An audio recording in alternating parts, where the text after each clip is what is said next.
Bonjour chers auditeurs de Radio Courtoisie, je suis ravie de vous retrouver au micro du Libre Journal de la Transmission pour cette grande journée du 11 novembre. C'est une belle date pour se retrouver, pour échanger. Donc Valérie Daubigné au micro, avec en première partie de cette émission qui en comportera 3, un grand moment que nous allons passer avec Florence de la Rivière autour d'un livre qui est vraiment un bijou, une petite merveille, un événement qui s'appelle L'œil du vin. Et nous allons décliner tout ce que Florence de la Rivière a voulu par ce livre nous offrir. Bonjour Florence de la Rivière. Bonjour Valérie Daubigny.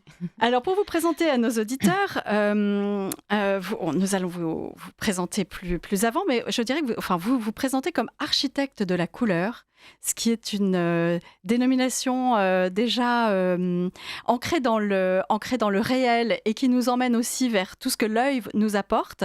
Et par ce livre, je le disais, magnifique, cadeau magnifique, chers amis, on commence à remplir un peu son escarcelle. Là, vous pouvez vraiment trouver une idée merveilleuse. Par ce livre, on entreprend un voyage. C'est une proposition, un éclairage nouveau sur le vin. Je tiens à dire au tout début de cette émission qu'il est à consommer avec modération, le vin, pas le livre. Ainsi, la chose est posée. Ce livre couvre largement le sujet sans se prétendre encyclopédique, comme le dit très justement Michel Pastoureau dans sa préface. Ce n'est pas une encyclopédie et pourtant vous allez trouver 1000 pistes d'envol. Il y a une grande part artistique, avec des photos dont on en reparlera de très grande qualité, des textes précis et au-delà de la sensorialité, qui est votre grille d'approche, une touche poétique et un regard amoureux, le vôtre, Florence de la Rivière. Et ça donne beaucoup de force à ce livre, vraiment. Donc je le disais, vous êtes architecte de la couleur, ça signifie que vous avez développé une acuité visuelle particulière pour créer les harmonies, trouver le ton juste, avec ce mot ton qui revêt à la fois la couleur et à la fois le mot. C'est un talent que vous mettez au service de l'œnologie. En enseignant les couleurs du vin à la faculté d'œnologie de Bordeaux, vous donnez une grande place à la dégustation visuelle. Pour faire connaissance avec vous, je vous demanderai d'abord en quoi consistent ces cours. Ces cours sont partis en fait d'un constat qui m'a été demandé. Nous ne savons plus parler de la couleur des vins. Viendrais-tu monter un cours pour enseigner cette matière pour nos professionnels? Donc l'idée, c'était effectivement d'enrichir cette dégustation visuelle, qui est la première phase de la dégustation, qui est un point d'appui et qui donne de nombreux indices, donner des amers simples, redonner du vocabulaire. Et évidemment, il fallait repartir de la couleur. Qui est-elle? Comprendre comment elle fonctionne et l'adapter à celle du vin. Alors, je vous coupe, Florence de la Rivière, comment elle fonctionne, etc. Oui, c'est vrai, la couleur, c'est très technique, en fait. Hein. Vous allez nous donner peut-être aussi cet éclairage. Mais est-ce qu'un vigneron, pour parler de son vin, il a besoin de savoir comment fonctionne la gamme chromatique, etc. Dites-nous un peu entre connaissance et observation, expérience. Non, alors le vigneron, lui, il travaille même presque de manière inconsciente sur l'observation et sur la couleur donc de son vin. Mais il a des automatismes et c'est bien ses yeux qui le guident. La connaissance, par contre, pour quelqu'un qui veut parler du vin, qui veut partager des sensations colorées, c'est vrai que ça peut l'aider de comprendre comment elle fonctionne. Ça va lui donner une compréhension et ça va lui permettre aussi d'aller plus en profondeur sur ce qu'est la couleur du vin. Et vous parlez de cette question du vocabulaire. On n'a plus les mots. Viens nous aider à... est-ce que ça participe d'une baisse aussi de capital mot, si je peux dire, de vocabulaire un peu plus général, dans les nuances, par exemple? Oui, on s'est appauvri. On s'est appauvri parce qu'effectivement, pour monter ce cours, je suis allée rechercher ce qui avait été écrit dans de nombreux livres. Je suis remontée assez loin. Et j'ai pu faire le constat qu'on s'était appauvri. Et quand on dit appauvri, c'est si on n'utilise plus, effectivement, on perd le sens. Et si on n'a plus de sens, on n'arrive plus à associer à ce que l'on voit un mot. Et c'était le but d'ailleurs de ce livre, c'était de reconnecter ce que l'on voit à un mot, trouver le mot juste qui caractérise la sensation que l'on a d'une matière si complexe qu'est le vin. Donc, Et justement, cette palette de mots, de vocables, d'adjectifs, d'évocations, est-ce qu'on peut dire qu'on en a fait le tour? Est-ce que c'est un volume fini ou c'est infini? Est-ce que, Florence de la Rivière, il y a encore des mots à trouver, à découvrir pour affiner encore cette évocation? alors, nous les avons déjà, ces mots, hein, ils existent dans notre langue qui est très riche, mais nous en avons perdu l'usage. Et l'idée, c'est justement de retrouver cet usage. Et pour ça, commencer par des amers très simples, et petit à petit, après, approfondir. Alors, infini, non, bien sûr, on perçoit à peu près 1 million de couleurs. Notre œil les distingue. Mais ce qui nous limite, c'est le mot, justement. Donc, pour pouvoir re-enrichir notre palette de mots, il faut qu'on puisse à nouveau créer des amers qui nous permettent de réétoffer notre ensemble de vocabulaire. Et en fait, ce qui est important, c'est que si on n'a pas de mots, on ne peut pas distinguer, on ne peut pas mémoriser une couleur. Et en fait, ce qui va venir limiter notre mémoire, ça sera le langage. D'où l'importance effectivement du langage qui nous permet de différencier une couleur d'une autre. Sinon, elles sont associées à la même couleur. Donc, c'est vraiment le mot qui nous permet d'enrichir notre palette. Pour décrire le vin, pour dire sa couleur, et aussi peut-être pour mémoriser la saveur. C'est complexe de mémoriser le goût d'un vin. Oui, je me souviens de la saveur de tel vin. Est-ce que je m'en souviendrai mieux si j'ai verbalisé? Alors là, vous parlez de saveur. Oui, Oui, alors moi, c'est pas du tout c'est pas votre mot. c'est pas mon univers. Moi, je me suis arrêtée à la dégustation visuelle. Ce que je peux dire, c'est que le sens de la vision est celui qu'on partage le plus. C'est le plus commun, puisque c'est celui qui est le moins encodé. Il y a très peu de gènes pour encoder la vision, donc c'est le sens que l'on partage le plus. Le goût et l'odeur, ce sont des sens qui sont beaucoup plus personnels. Donc, c'était bien l'idée du sujet du livre, c'était de remettre en avant la dégustation visuelle qui avait beaucoup perdu, puisqu'elle a même souvent disparu des commentaires des vins. C'est ça. Alors que, vous le dites, c'est l'œil qui nous renseigne en premier. En plus, Oui, c'est la première approche. l'œil nous sert de point d'appui, il nous permet, pour la suite de la dégustation, il nous permet de nous donner de nombreux indices qui vont être développés au fur et à mesure de la dégustation. On va vérifier que ce que notre œil nous a donné comme indice, est-ce que on peut le vérifier par l'olfaction et la gustation?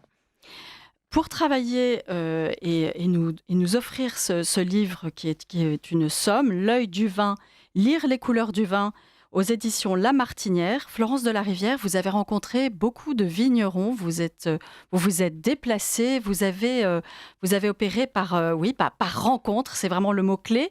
J'ai envie de vous demander, c'est peut-être intime, hein, je ne sais pas, mais en quoi ces rencontres avec les vignerons vous ont transformé en tant qu'architecte de la couleur? Alors, transformer, ça a été des moments incroyables. Il m'a fallu beaucoup d'audace d'ailleurs pour aller à la rencontre de tous ces vignerons. Pourquoi en fait? D'audace parce que je suis arrivée avec je voudrais vous rencontrer pour parler couleur de votre vin. Couleur, c'est pour eux, ça, ils étaient très surpris, mais à la fois très curieux de savoir comment parler. Et ils se sont tous prêtés à ce jeu, tout en étant extrêmement simples de pas savoir comment parler de la couleur de leur vin. Oui, parfois, voilà, vous mettiez peut-être l'accent sur un manque chez eux. Un manque ou quelque chose qui était peut-être très traité inconsciemment, sans y accorder beaucoup d'importance. Et j'ai eu des réactions assez fabuleuses d'ailleurs, de personnes qui ont réalisé l'importance de mettre des mots sur ces couleurs. C'est vrai que c'est un métier qui est un métier d'observation. Donc, l'œil, les guides à chaque geste, un métier de savoir-faire, de transmission, des rencontres qui ont été très, très simples, très vraies, et surtout de gens très passionnés par leur métier. Et c'est vrai que quand vous rencontrez des passions, de mon côté, je suis passionnée par la couleur, eux, ils étaient passionnés par leur vin, donc la passerelle s'est vite établie. Et puis ça nourrit finalement. Oui, il y a eu des très beaux échanges. Oui, vous pourriez en évoquer quelques-uns. J'en avais relevé, mais peut-être vous, en avez-vous d'autres? Oui, J'ai été assez touchée par certains. Dites-nous. Par exemple, j'ai eu un moment, j'avais du mal à trouver le mot juste qui exprimerait la couleur du vin jaune, qui est un vin du Jura, qui a une couleur assez particulière, assez saturée. Et j'avais une obsession, qui est celle de l'image d'un bouton d'or, la couleur d'un bouton d'or, ce jaune intense. Et j'osais pas le dire, je trouvais ça tellement simple. Et un jour, en parlant avec Stéphane Tissot, je lui ai lâché ce mot en me disant, bon, allez, je risque rien, je lui lâche le mot. Et là, l'explosion de Stéphane qui m'a dit, mais c'est exactement le terme pour décrire la couleur de mon vin. Quelle joie ça a été d'arriver à trouver le mot juste qui exprimait cette sensation colorée de son vin. Alors, je l'ai glissé à droite, à gauche dans mon livre. Voilà, je l'ai juste glissé parce que pour l'instant, c'est vrai que ce n'est pas un mot œnologique, mais il fait partie de mes petites créations et libertés.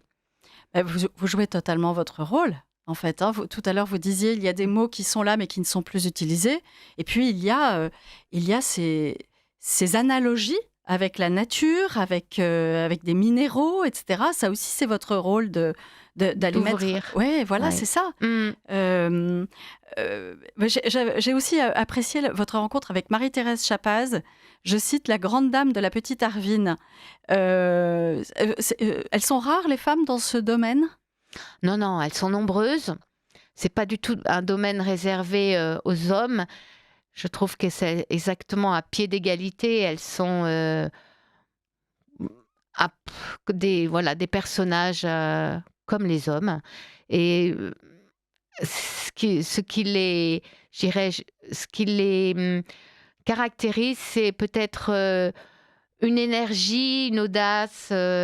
J'en ai rencontré Myrène de Lorgeril, Valérie Roussel, Nicolas Vezzola, Catherine Faller, j'en ai rencontré. Elles sont toutes amoureuses de leur vin et elles portent haut les couleurs de leur région souvent. Elles élargissent. Oui, c'est ça, avec beaucoup de ponts. Myrène de Lorgeril, effectivement, qui œuvre pour faire connaître, pour mettre en réseau dans le Languedoc. Parlez-nous peut-être un peu d'elle, justement. Alors Myrène, elle a été formidable parce qu'effectivement, elle a exporté à l'étranger, même jusqu'en Chine, sa région. Elle a été le porte-drapeau de sa région, comme beaucoup d'autres. Donc, c'est vrai que le travail de ces femmes a été assez remarquable. Et en communication, et aussi il n'y a pas de mystère. Ce sont des femmes qui travaillent. Tous ces personnages, femmes et hommes, travaillent. Tous ces vignerons sont tellement passionnés qu'il n'y a pas d'heure qui compte. Ce qui leur plaît, c'est le résultat de leur vin. Et puis, vous avez prononcé ce mot de transmission qui est cher à notre micro du Libre Journal de la transmission. Ces femmes, notamment, sont presque exclusivement héritières, comme le sont les hommes. Ce sont des domaines qui se transmettent. On est là, donc, dépositaire en un temps donné d'un travail de la vigne des générations précédentes. En même temps, une adaptation et une transmission aux générations suivantes. Vous avez dû toucher ça du doigt, vous. Ah oui, dans vos rencontres. C'est C'est très fort. c'est un métier qui est un métier de transmission de savoir-faire, d'observation dans le temps. Cette transmission, elle a démarré il y a bien longtemps, parce qu'elle a aussi commencé par le travail incroyable des moines qui ont œuvré à défricher les terroirs d'exception de notre territoire. Donc, c'est vrai que tous ces savoir-faire, j'aime bien les appeler mes artistes artisans, hein, mes vignerons, parce qu'ils sont à la fois créateurs de leur vin, et ils sont aussi, ils façonnent leur vin, donc ils les dessinent. Et ce côté artiste artisan, je le mets en avant dans le livre. Ils font leur œuvre, ils sculptent et ils dessinent leur vin. Et c'est vrai que la transmission, là, c'est comme la formation auprès d'un maître. C'est exactement ça, en fait.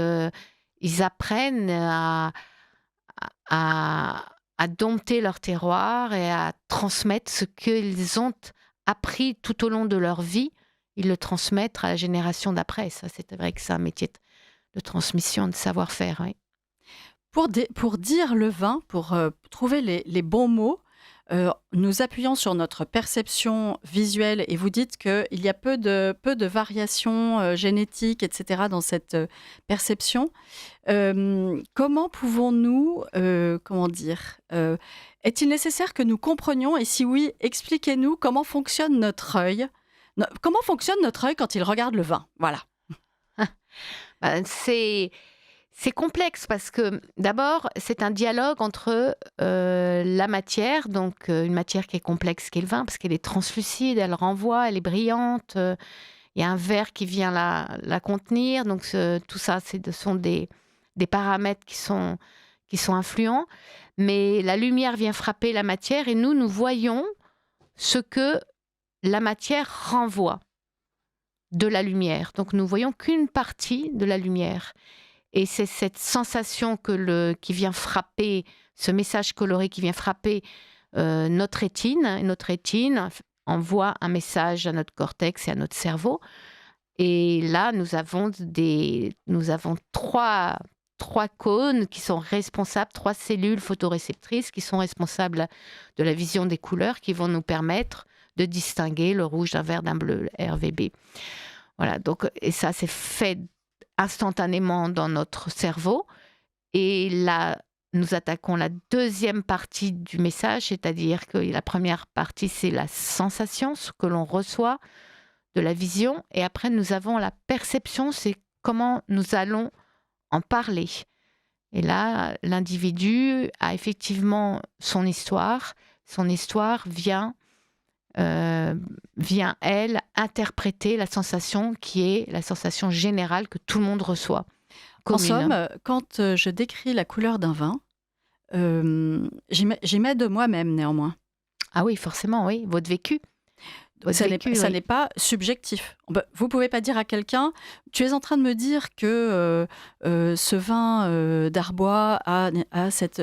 Non, ce n'est pas ça. Vous pouvez le dire, ou bien, enfin, vous voyez ce que je veux dire? Jusqu'où va la subjectivité, en fait? Après, l'idée, justement, c'est de remettre un petit peu des amers, c'est-à-dire, par exemple, si on prend le rouge, un rouge qui a du bleu va devenir pourpre, un rouge qui a de l'orange va devenir plus vermillon grenat. Donc, c'est que les gens puissent après nommer différemment, mais là, l'idée, c'était de remettre vraiment des repères très généraux pour que si on sent du bleu, parce que c'est une histoire de sensation, si vous sentez du bleu dans le rouge, ça veut dire que votre vin est plutôt pourpre, ou même voire plus violet. Si vous voyez ou vous sentez plutôt de l'orange, du jaune, donc de l'orange, vous dites que là, vous vous rapprochez d'un vin qui est plus orangé, donc plus vermillon. Et vous sentez ce que l'on voit. Donc, si je vois plus de bleu, etc., qu'est-ce que ça va me dire du vin que je vais déguster? Alors, ça va vous donner des indices. Normalement, un vin qui est... faut se méfier. Un vin qui est plus pourpre, normalement, et plus jeune, mais vous avez des vins qui ne vont jamais au pourpre, ou peu au pourpre. Je pense au Nebbiolo italien, va rarement au pourpre. Il est vite dans le grenat. Donc, on ne parlera pas de pourpre.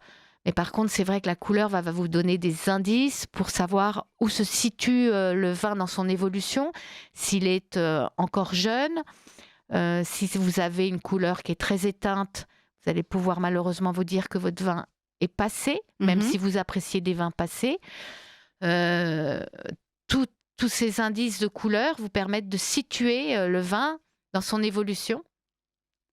Tout cela a son importance. Moi, je suis intéressée aussi, en total néophyte, de l'évolution de la couleur d'un vin avec son évolution, justement. Mm.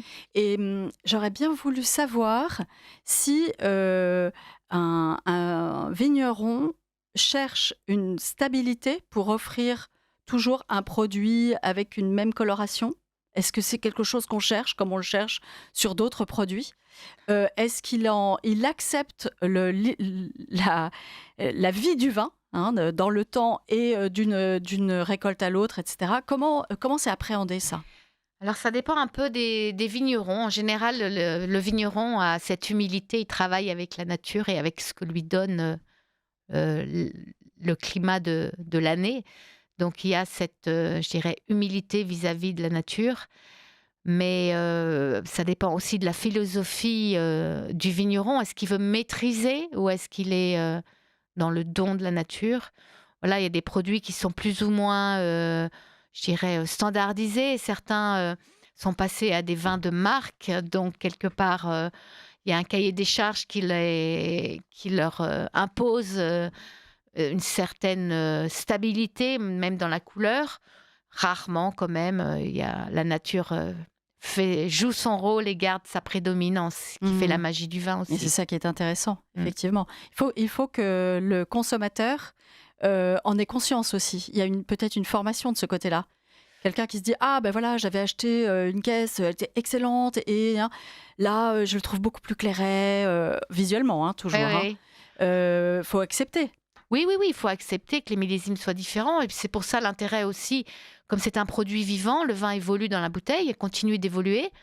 Donc sa couleur aussi. Et vous pouvez avoir des surprises en ouvrant une bouteille 2 ans après, en vous disant: «Ah, mais je m'attendais pas du tout à cette couleur ni à ces arômes». C'est vrai que le vin, il a aussi pris de l'âge.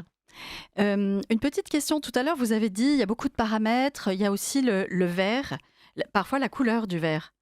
C'est une hérésie de déguster un vin dans un verre coloré? Alors Je les pense au vin d'Alsace, dégustations, par oui, exemple. oui, non, c'est pas une hérésie. C'est-à-dire qu'en fait, notre, nos yeux, nous guident après. On attend des arômes, on attend des saveurs. Si vous faites déguster un vin dans un vin noir, il y a rien de plus difficile. On peut déguster des arômes de vin rouge dans un sur un vin blanc. Mmh. Les plus grands connaisseurs se sont tous fait piéger à ce petit jeu. Mmh. Si vous n'avez plus vos yeux pour vous guider, vous pouvez être complètement perdu. Ouais, Donc c'est vrai que l'œil va influencer le goût. ouais, Il faut d'ailleurs s'en méfier ouais. de l'œil. Et c'est pour ça qu'il est intéressant d'avoir quelques connaissances. Ça vous permet de mieux maîtriser. Vous pouvez développer ça? Se méfier dans quel sens? Ça peut être un prédateur. L'œil peut vous influencer. Par exemple, si vous voyez une couleur très, très jeune, vous pouvez vous dire très violette, Mmh. très vive. Vous pouvez vous dire oh, ce vin est incroyable parce que cette couleur est séductrice. J'adore, mais peut-être que le vin va être après très décevant à Mmh. la gustation et à l'olfaction. Donc il ne faut pas se fier à l'œil, il faut le maîtriser. Pour ça, la connaissance est intéressante pour mieux Oui. le maîtriser. Oui, c'est ça, et de pouvoir avoir approfondi ça, en avoir pris conscience et justement avoir mis des mots et les trouver. Nous parlions de ces rencontres que vous avez faites tout au long de l'élaboration de ce livre magnifique dont nous parlons au Libre Journal de la Transmission en ce 11 novembre. L'œil du vin, lire les couleurs du vin, édition de La Martinière. Florence de la Rivière au micro qui vient de nous en parler. C'est un très très beau cadeau que vous pouvez faire. Il coûte 45 €. Il est somptueux. Je ne peux pas vous décrire toutes les belles pistes qu'il offre. Mais nous allons parler du photographe qui est, euh, qui est aussi pour une très belle part dans la réussite de ce livre. À chaque fois qu'il a été ouvert devant moi, il a suscité des hauts et des A déjà par l'œil. Florence de la Rivière, on commence par l'œil. Avant de lire vos mots qui sont en totale cohérence et tout à fait merveilleux. Comment avez-vous travaillé d'ailleurs avec ce photographe extraordinaire, Jérôme Brion? Oui, alors avant de parler de Jérôme, c'est vrai que ce livre apporte différentes grilles, niveaux de lecture. Il s'adresse aussi bien à des passionnés qui vont trouver beaucoup de précision sur ces différents vins dans le monde, mais il s'adresse aussi à des néophytes qui ont envie de commencer à se former ou à s'introduire dans le vin. Les néophytes, c'est vrai que les images en sont une invitation.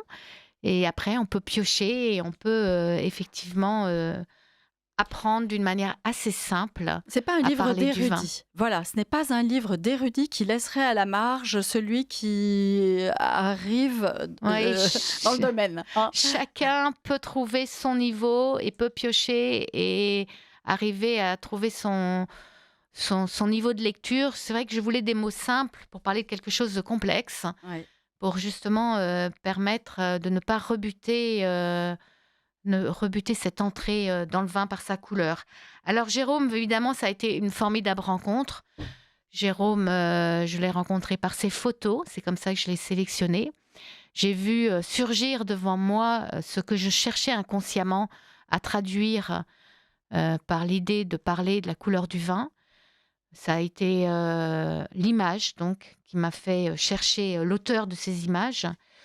Jérôme, c'est un chercheur, c'est quelqu'un qui a d'abord une très belle écoute. Et donc, ça a été formidable de travailler avec lui parce qu'il a pu comme ça répondre à ma demande. J'ai pu lui demander le cahier des charges que j'avais pour ce livre, ce que je cherchais. Donc, nous avons été tous les deux sur chaque shooting, bien sûr. Et nous avons eu aussi des moments de doute, des moments plus difficiles sur des vins très clairs ou des vins très foncés, puisque là, la technique, finalement, a ses limites, que notre œil n'a pas. Il faut savoir que notre œil est le plus bel instrument de mesure de la couleur du vin et de la couleur tout court. Et là, par contre, les appareils de photo, eux, ont eu plus de mal à parler... ont eu plus de mal à parler de la couleur très claire et les couleurs très foncées. Donc, il a fallu trouver d'autres solutions. Il a fallu créer d'autres moyens de parler de ces couleurs, plus difficiles à capter par la lentille de l'appareil de photo. Et puis l'impression aussi, parce que vous pouvez avoir des photos merveilleuses qui ensuite perdent quelques degrés d'intensité De lumière. ou de lumière. Mm. Là, je montre à nos auditeurs qui nous verront sur la chaîne YouTube quelques images, mais en fait, on est aussi impressionné par le travail de l'édition qui a été fait à partir de vos mots. Oui. Et de ces photos. Oui, C'est je peux très que beau vous le travail. confirmer. On a été une très belle équipe à travailler. Et c'est ce que j'aime d'ailleurs, c'est le travail en équipe, de partage de chacun son expertise pour faire de cette œuvre, parce que c'est une œuvre d'art totale en fait. C'est une œuvre d'art totale, exactement, avec ces passerelles qui relient des arts, et ça, c'est tout ce qu'on aime. Jérôme Brion vous a accompagné dans les rencontres, dans les domaines, etc. On voit parfois, il a su prendre des mains, quelques rides, quelques expressions. On sent tout ce regard, cet amour dont je parlais au début. Hein, vraiment, on le sent dans le livre. Il y a une rencontre que j'ai trouvée sympathique, c'est autour de la Romanée Conti, la rencontre avec Aubert de Vilaine. Est-ce que vous pouvez nous raconter comment ça s'est passé, est-ce que vous en avez sorti, voilà, racontez-nous, Florence de la Rivière. Alors, avec Aubert, ça a été, j'appelle ça un moment de grâce. Un moment de grâce parce que c'est une personne assez érudite et qui emploie un mot avec une extrême finesse et sensibilité. et une précision dans tout ce qu'il décrit. Donc, il a parlé de la robe de Oui. la Romanée Conti qui annonce la légèreté, la finesse.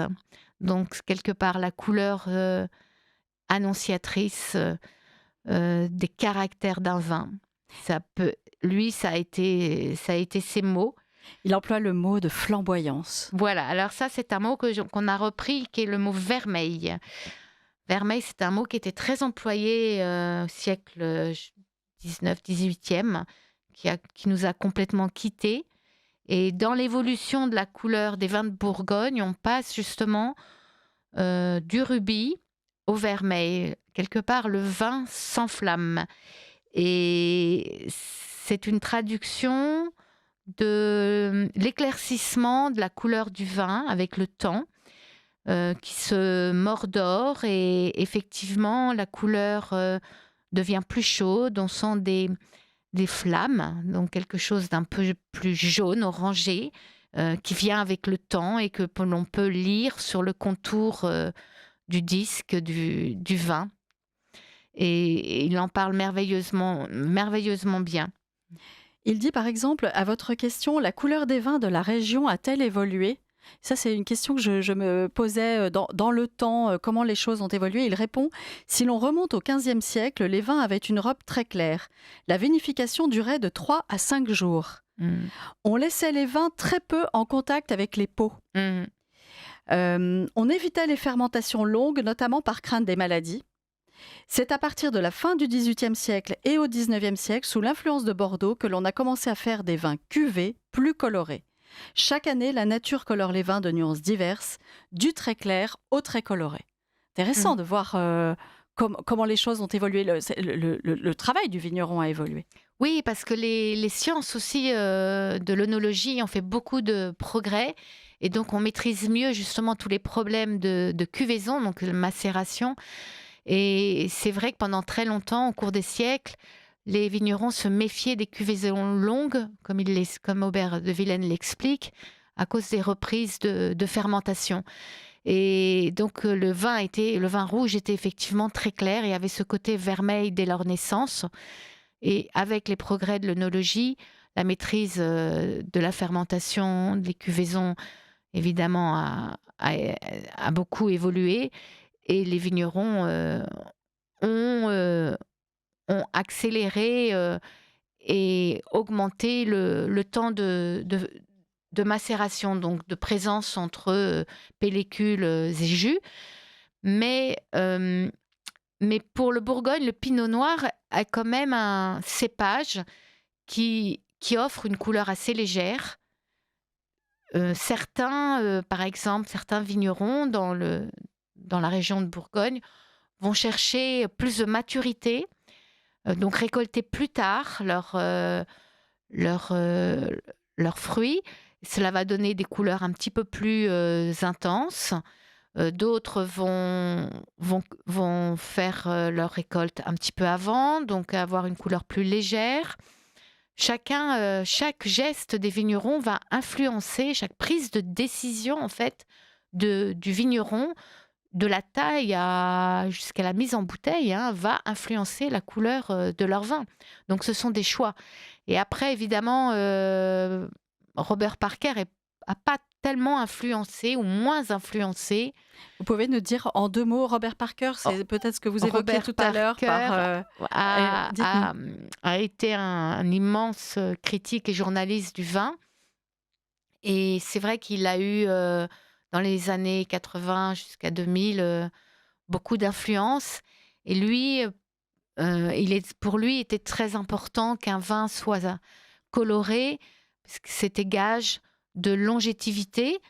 On est beaucoup revenu là-dessus.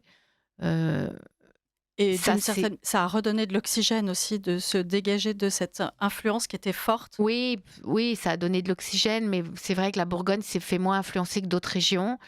Et je pense que maintenant est mise en avant la diversité, le terroir, jouer avec le cépage, et finalement chacun essaye de retrouver son chemin et son œuvre. C'est une œuvre de l'artisan vigneron. Je voulais vous demander, Florence de la Rivière, lorsque vous-même vous dégustez un vin, alors vous allez me dire: «Ah oui, mais là, vous me sortez peut-être de l'œil». Mais lorsque vous dégustez un vin, procédez-vous comme Pierre Auvernois qui dit: «Est-ce que ce vin me fait du bien? Ai-je envie de le boire?» On disait: «C'est l'œil qui nous renseigne en premier». Hein, est-ce que vous procédez comme ça, Florence de la Rivière? Ah Comment oui. faites-vous? Et oui, d'abord, je plonge mon regard dans le vin, parce que je trouve que c'est un moment tellement agréable de pouvoir essayer de trouver les mots qui caractérisent ce que je vois avant de boire. Et Pierre Auvernois, effectivement, il a je dirais, cette simplicité, ce bon sens. Est-ce que la couleur me plaît finalement? Est-ce que je sens que cette couleur m'a déjà fait du bien auparavant parce La que ça a été mémoire. enregistré? Donc il fait appel à sa mémoire. Et c'est un réflexe Mmh. assez courant, même pour celle qui cuisine. Elle regarde les légumes, elle sait que la fraîcheur des légumes en fonction de la couleur ou de son choix de n'importe quelle denrée, l'œil va le guider et c'est exactement pareil pour le vin. Est-ce que ce vin, la couleur me séduit? Est-ce que je sens elle va me faire du bien? Donc c'est un réflexe très, très simple et très sain. Très naturel et assez Très universel. ouais. Pour rester justement avec Pierre Auvernois, je montre, à la caméra la page une page qui le concerne. Ça rejoint ce qu'on a déjà évoqué entre transmission, évolution, modernité. Lui-même, dites-nous, à travers peut-être cette rencontre et ce que vous savez de lui, il incarne peut-être bien cette idée de transmission. Il a reçu beaucoup et en même temps, il a opéré, je cite, une petite révolution viticole. Racontez-nous. Alors, petite révolution viticole, c'est, je dirais, l'ancêtre de celui qui a mis, sur le devant de la scène, les vins sans soufre, donc ce qu'on appelle les vins nature. Il a fait son premier cru, en 86, a été un précurseur donc de ces vins nature. Et il l'a dégusté avec nous d'ailleurs en 86 avec une jeunesse de couleurs incroyable Ah ouais. qui, exprime bien que ce Mmh. vin est encore en vie, malgré le fait qu'il n'ait pas de soufre. Et c'est un personnage d'une humilité incroyable. Et effectivement, il incarne la transmission puisqu'il explique que ce sont les générations d'avant qui ont tout fait et que lui, il est juste passeur. Il est passeur. Mmh, c'est ça. En Mmh. en gros, c'est bien ce que vous avez, trouvé comme point commun entre tous ces vignerons que nous avons évoqués. On a évoqué une toute petite partie, chers auditeurs. Vraiment, je vous renvoie à ce livre, procurez-le vous et puis surtout offrez-le. C'est une merveille, L'œil du vin, lire les couleurs du vin. Florence de la Rivière aux éditions La Martinière. Il coûte 45 €. C'est un très, très beau cadeau de Noël, à faire. Il nous reste quelques secondes. J'aimerais, vous demander, c'est peut-être très indiscret, mais avec votre œil d'architecte de la couleur, de cette perception si fine que vous avez, les mots que vous avez aussi, il y a beaucoup de similitudes avec la gémologie, déjà dans les évocations que vous faites. Je voulais savoir si c'était un domaine qui vous intéressait. Est-ce que vous auriez envie de faire la même chose pour les pierres fines, les pierres précieuses? Et oui, il y a beaucoup de points, en tout cas au niveau des mots aussi. Il y a beaucoup de points communs avec, la pierre précieuse. Cette, 3e dimension que l'on peut, avoir à l'observation d'une pierre ou d'un vin, dû à la fois une intensité colorante forte et une vivacité, ça va donner une profondeur à la couleur. Donc effectivement, j'ai d'ailleurs été questionnée, plusieurs grandes maisons françaises à ce sujet et on a fait des parallèles, de mots, mais des parallèles aussi de pierres entre, le Tavel et le, comment ça s'appelle? Le Topaze impérial. Et Mmh. là-dessus, je pourrais, vous citer, monsieur Mistral, Frédéric Mistral, provençal, parlant d'un vin de Tavel. Il disait: «Le soleil semble se coucher dans un verre de Tavel, au ton rubis irisé de topaze». Mmh. Nous y étions déjà, donc effectivement, il y a beaucoup à dire sur ce sujet et je trouverais ça une aventure fabuleuse que de pouvoir écrire sur le vin et les pierres précieuses, oui. Ça serait merveilleux. En tout cas, merci. On n'a pas vu le temps passer avec vous, Florence de la Rivière. Merci mille Valérie. fois. J'engage tous les auditeurs à vous retrouver dans L'œil du vin, lire les couleurs du vin, édition de La Martinière. Merci infiniment. C'est un beau travail de transmission que vous avez fait. Merci, Florence de la Rivière. Merci Valérie. Vous appréciez cette émission? Alors aidez Radio Courtoisie à en produire d'autres. Rendez-vous sur soutenir.radiocourtoisie.fr. Merci d'avance.